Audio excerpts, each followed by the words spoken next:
President Yoon Suk Yeol was released from detainment last week. And on Press Perspective today, we touch upon this latest event and on the prospects of the Constitutional Court's ruling on his impeachment trial.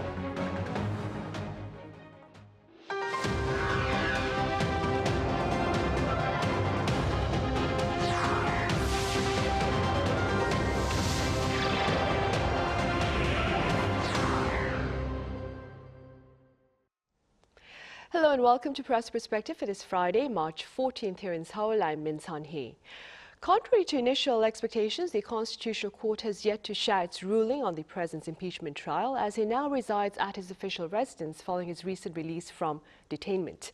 For more in the studio here, I have Kelly Kasulis Cho with the Washington Post. Kelly, it's great to have you back. It's great to be here. I also have Hwang Joung-wook, the head of LawQuant LLC, with the pundit's take on today's topic. Mr. Hwang, it's a pleasure to have you back. Thank you for having me. Right, Kelly, we will start here in the studio. Let's begin with details about President Yoon Suk Yeol's recent release from detainment and the public response to this latest event. Yeah, so for those who don't know, President Yoon was released from detainment on Saturday. He spent 52 days in jail, so to speak, a small cell with a bed in a bathroom. And, you know, in terms of the public response, it's been very interesting. Speaking anecdotally, this week I ran into a couple of people on the street who are Korean, and they looked very deflated. They are not Yoon supporters, and I think they felt frustrated when I was talking to them, and they kind of echoed the sentiment of a faction of South Koreans that feel this is another example in Korean history of a politician doing something potentially criminal and not being given the kind of treatment that they would if they were just a regular person and not part of a political elite class. Now, among Yoon's strongest supporters, I think they see this as a victory. For weeks now, they've kind of co-opted slang from the January 6th insurrection that we saw in the United States with Trump years ago, where they were saying, you know, stop the steal, meaning, you know, the steal of democracy and of what they see as valid election results, because they believe in these conspiracies that, you know, the National Assembly, which the majority of which is, you know, the Democratic Party, that those results were not legitimate. You know, in terms of polling, I actually find myself to be quite confused. You know, in the last week, I saw two polls that essentially said very different things. One said that 55% of South Koreans surveyed, now this was a survey of about 1,000 people, support Yoon's impeachment. Another said that Yoon's approval rating is about 42%. Polling is limited. These were both about 1,000 people that were surveyed, and we know that in terms of e-surveys, older people tend to be more responsive to electronic or phone polling. But in terms of, you know, protests and things like that, I think, you know, we're going to continue to see some tension. The acting president, in fact, said that he has a zero tolerance policy for any rowdiness that may go on in the rallies to come. Right. And Kelly, initially, as I mentioned earlier, we had expected a verdict by the Constitutional Court on the president's political fate this Friday, that is today. It hasn't taken place. What's the latest on that front? Do we know when the verdict will be available? And what preparations, by the way, are in place for this big day? Right. So for weeks now, we've been saying it could be as early as next week, right? And now the latest that the Korean media is saying is that it could be as early as next week, maybe later in the week, it's looking like. In terms of preparations, what I'm aware of is that one school near the Constitutional Court is going to be closing down. Others received warnings that they may want to close. There's a lot of talk about closing down subway stations in that area, as well as the area of any rallies that might crop up. And as I mentioned, the acting president just recently said that he wants to conduct a zero tolerance policy for any sort of violence or you know, acts of aggression towards law enforcement during these rallies. With that said, I think looking at the media narrative about the rallies that have been going on, as an American, there have certainly been moments of misconduct, violent behavior, but it's nothing that I would say is on the level of, you know, a January 6th riot or something like like that. And we're not talking about serious, deadly use of force from protesters or from the police at this point. But I think in general, the city is on watch because political tensions are very high right now. Right. And Mr. Hwang, does the president's recent release from detainment look to perhaps affect the ruling on his impeachment, do you think? So there are two ways to look at it. One is just look at the legal issues, and the impeachment trial actually doesn't deal with insurrection. If you recall, there was a big controversy when the National Assembly team decided to drop the insurrection charge. That happened in the very beginning of the impeachment proceeding. That was so that actually the justices don't have to actually think about all the elements to go into the criminal act of insurrection. So technically, it's a definitely different proceeding. One is an administrative proceeding, the other is a criminal proceeding, and insurrection charge is not even considered technically in the constitutional court. So that's one way to look at it, very technical legal way of looking at it. Another way of looking at it is political way of looking at it, which is obviously what President Yoon's legal team is looking at the whole issue, I believe. And this certainly had a rallying effect. You probably saw the TV footage, and we are actually playing it right now, of him walking out of the Seoul detention center and looking like, basically a general on a victory parade. So will this affect justices? I don't think it will, personally. I think the justices on the Constitutional Court have consistently shown that they're sticking with law and what they know, but I'm sure the Yoon supporters are hoping for the otherwise. Right. Mr. Hwang, perhaps I should have asked you this first, but could you walk us through the court's decision to cancel the president's arrest, paving the path to his release from detainment? Right. So it involved a very delicate dance among Yoon's lawyers and the prosecutors, as well as Judge Ji Gyu-yeon. So again, there are two ways to discuss this. One is very legal, technical way of looking at this, which is what Judge Ji did, and I think that's going to just bore a lot of people to sleep, so I wouldn't do that. Basically, to get the kind of gist of what it is, for the longest time, for entire time, and I think actually going forward as well, the detention time that you're allowed was calculated based on days. And based on very, very, very technical reasons, Judge Ji decided to listen to Yoon's team of lawyers and say, well, I know that that has been the kind of the established rule until now, but I think that's wrong. It should be based on hours. It was kind of a stunning decision by a judge on a very singular case like this. So, I mean, that was the technical reason why President Yoon was released. Basically, if you calculate based on hours instead of days, apparently, at least according to Judge Ji's calculation, President Yoon was held longer than he should be held, so he should be released. There are people who actually argue against that on a technical level. For example, CIO Chief O came onto the National Assembly hearing just yesterday and argued that even based on that calculation, President Yoon should still be detained, but, really, I won't get into that. But I said that this involved a very delicate dance among the three actors I mentioned because, one, prosecutors just refused to appeal this decision. So you have to scratch your head, wait, what? They're not happy? They're not unhappy that President Yoon is being released in the insurrection case? And the next day, to make the case, the story even more strange, representative from the court system came before a hearing at the National Assembly and said, well, please appeal. The law says you can appeal right away. And Prosecutor General Shim said, oh, no, I'm not going to appeal. Furthermore, prosecution office sent notices to all the prosecutor officers around the country saying that we are still not going to use the hour-based rule. We're still sticking with the day-based rule. So you sort of have to think about, wait, was this really a legal drama we are seeing or political drama? And my conclusion is it's a legal drama that is actually really a political drama and everybody's pretending otherwise. I was actually going to ask you about the Prosecutor General's decision not to appeal the court's decision to release the president, because it is facing quite a bit of backlash from the opposition party. Yes. Based on what you've said right now, then, you probably understand why the opposition party is calling for him to be removed. I mean, basically what he said and his conduct and so forth, if you're really sticking with law, it just makes zero sense. As I said, he's not agreeing with the judge's decision, but he's not appealing.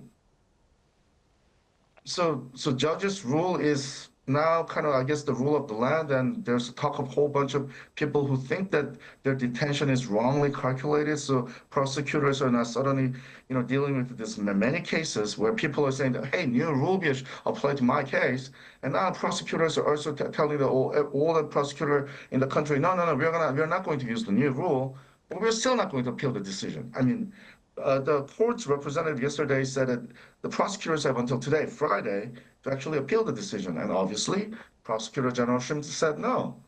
So, I mean, I don't think this was a legal decision at all. Right, I see. For now, though, Kelly, the ruling party, for its part, has called on the prosecution to probe Oh Dong-un, the head of the Corruption Investigation Office for high-ranking officials, on charges of overstepping his authority by detaining President Yoon Suk Yeol. Could you tell us a bit more about that? Yeah, so Minister Oh, who is the head of the CIO, that's the acronym that we use in English for this office, the People's Power Party is essentially threatening to file a criminal complaint against him, as well as make legal attempts to dismantle the CIO. Their argument is that it's not within the CIO's authority to look at insurrection specifically. They also accuse Minister Oh of what they called warrant shopping, basically going from one court to another to seek warrants in his investigation against President Yoon. They claim that he committed perjury in his discussions at hearings where he was questioned about those procedures to obtain warrants. Mr. Hwang, I think, very succinctly and eloquently illustrated the kind of political drama that is unfolding and the dizzying nature of it. I think for experts as well as the public, it's a lot to keep track of. And this is yet another example of the twists and turns and the fallout that has occurred since martial law was declared by President Yoon in December. For instance, there are, I believe, 4 cases, impeachment cases that have been opened directly related to this martial law declaration. And I think in total there are 10, 6 of which preceded all of this. So as someone who is not from South Korea, I think it's a little hard to understand, but we're talking about a political landscape where this kind of behavior of trying to push people out of their office and power, and as well as political fighting between the two parties via the legal system. This is, for better or for worse, part of the status quo in Korean politics. Right. Mr. Hwang, as Kelly just mentioned, the role and relevance of the Corruption Investigation Office for high-ranking officials, the CIO, has been placed under the microscope in recent times. What do you foresee with regard to its fate? Do you see it being dismantled? I mean, only the PPP wants to see it dismantled, but I remind you, out of 300 seats on the National Assembly, they only have, 108? So they have no power. All they have is just, speaking loudly, but without any stake. So if I'm, chief, I'll be, defending my work. Hopefully, so there has been a lot of criticism, and some of the decision may be questionable or debatable, but I don't think he has done anything outright illegal. I don't think anybody can really argue that. So it's been a matter of judgment. And for definitely political reasons, the PPP is mad at him. And the fact that they're in the very, very small minority out of the 300-seat parliament, and PPP only holds 108. If I were chief, I wouldn't lose any sleep over this. Right. Mr. Hwang, yesterday, that's on Thursday, the Constitutional Court ruled on the impeachments of 4 public officials whose impeachments were passed unilaterally by the opposition-led parliament earlier on. Some have spoken or questioned, that is, the opposition party's impeachments of several public officials. What are your thoughts on this? Do you see this as having been inevitable? And what are your thoughts with regard to the rulings by the Constitutional Court? All 4 have been reinstated back into their posts. So this is, at least to me as a legal observer, the most interesting part of the whole drama. The reasons I say this because on surface, it looks like a bad news for the Democratic Party, the 민주당. And it sort of paints the picture that says the Constitutional Court sort of thinks that the DP has politicized the impeachment process and impeached all these officials. And now, after the due process, all these officials, by 8-0 votes in all of them, are going back to their offices. It looks that way, right? At least on the surface. However, I kind of pondered this issue for about 1 minute, and I'm reading different message basically. Recall how a lot of Yoon supporters have been saying that the Constitutional Court has 3 ultra-liberal justices, right, who can't be trusted. But all these cases that we just mentioned, where the court has returned these officials back to the government, were 8-0 votes, unanimous, right? So right now, Yoon supporters and PPP have very little reason to criticize the Constitutional Court on these impeachment decisions other than Yoon's impeachment case, right? And they also have shown no cracks in their opinion. They've been very united. For those reasons, I think we can basically expect 8-0 decision to, to remove President Yoon from his office sometime next week. That's what I'm reading. Right, I see. Kelly, this next question, it's something we actually touched upon quite a bit during our talk last week. Now, some college campuses here in the country have been turned into political battlegrounds between those in support of the president and those against the president. Do you suppose this phenomenon, if you will, is a Korean phenomenon, or is it something that's universal? Yeah, that's a really interesting question. One thing that I've observed being here as a reporter for 8 years is that South Korea has a really vibrant protest culture. That kind of spans the generations, to be honest. And I do think that its democratic process deserves some kudos in that sense. People tend to be more politically active here, especially older people, than what we see in the United States. I think some of that actually has to do with the urban organization of South Korea. It's a small country. About half the population lives in Greater Seoul. Public transit is great. It's a highly online society. And so people are able to gather and assemble and really show their opinions visually by amassing in numbers. And, we see shot after shot from some skyscraper in Gwanghwamun Square during every major political upheaval event in South Korea of thousands, if not hundreds of thousands, if not millions of people getting together. And what we've been seeing since President Yoon declared martial law is, Yonsei University, Ewha Women's University, these major kind of elite college campuses having protests. I would say a lot of them are actually for upholding his impeachment, and that younger people in general tend to kind of sway that way, if you will, but there have also been some protests showing the other side. What I noticed on the night that martial law was declared was that there were a lot of young people that showed up in the immediate aftermath before President Yoon's declaration was shot down by the National Assembly. And I did a couple of interviews, and this is certainly not representative of every young person that was there, but a lot of them basically said that they were in shock and disbelief, that this is something that they've read about in history books, but have never experienced. It's maybe something that their parents or grandparents told them about. And they showed up, one, to verify that what they were hearing was true, but two, to also kind of play their part in history and show resistance to what they felt was an encroachment on their democracy. And I think that's what's going on at college campuses as well.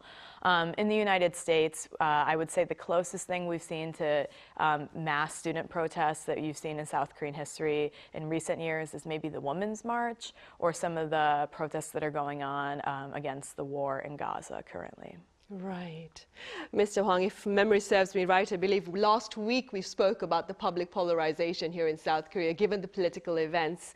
I asked you this question a bit last week as well, but we have some time left. I'm going to rephrase it and hand it to you, Mr. Hwang. Speaking within your capacity, of course, as a lawyer, very dispassionately, if I were to ask you to write me a prescription for peace or harmony here in South Korea after all this political chaos, what would you suggest for the people of the country? Well, as a slogan, I will say this short sentence: the center must hold. What I mean by is that basically on the left side as well as the right side, of the political spectrum, the crazies have taken over. And you see this actually all around the world. In the United States right now, Trump supporters are basically held up by really crazy MAGA supporters. Here in Korea, these right-wing protesters are driven by a couple of Christian pastors, Hwang Joung-wook and Sonyeonbo, I believe his name is, telling incredible stories. You go up to one of these rallies and listen to their stories, it's like, wow, do they really believe this? And I think I repeated this story earlier last week too. One story that a lot of these right-wing supporters believe is that American military has arrested 99 Chinese spies at Korean National Election Commission and are keeping them in Okinawa military base. The U.S. forces Korea, their official SNS account publicly said that no, that is not true. That's false news. And the guy supposedly who started, spreading the news, who shows up to these rallies dressed up as, Captain America suit in Marvel movies, was arrested and has confessed to making this story up. Yet this story persists. People still think that there's some truth to that. Okay? So as long as there's fringe groups that believe in this fiction, alternate reality, will forever see polarization, not just in South Korea, not just in America, but everywhere around the world where these extreme forces are just gaining political power. So when I say the center must hold, is that we sort of have to reform the system where we can sort of filter out the crazy elements. I mean, there's a saying that out of every population, 10% tends to be crazy, 10% tends to do the right thing, and 80% does nothing. Well, we sort of have to make it so that the crazy ones, whatever political spectrum that you reside in, is somehow filtered out. I mean, I'm not really a political scientist, not an expert on this, but current system actually allows the political competition where these extremists come out and seizing power. And that's how Donald Trump seizes power. And that's how Yoon Suk Yeol wants to avoid jail by rallying up these crazy elements of Korean society. So how can he empower the middle, the center, the people who have moderate views, who are rooting for rule of law, democracy? Not some crazy stories about American forces holding Chinese spies in Okinawa. Completely made up. I think that is the homework we have going forward.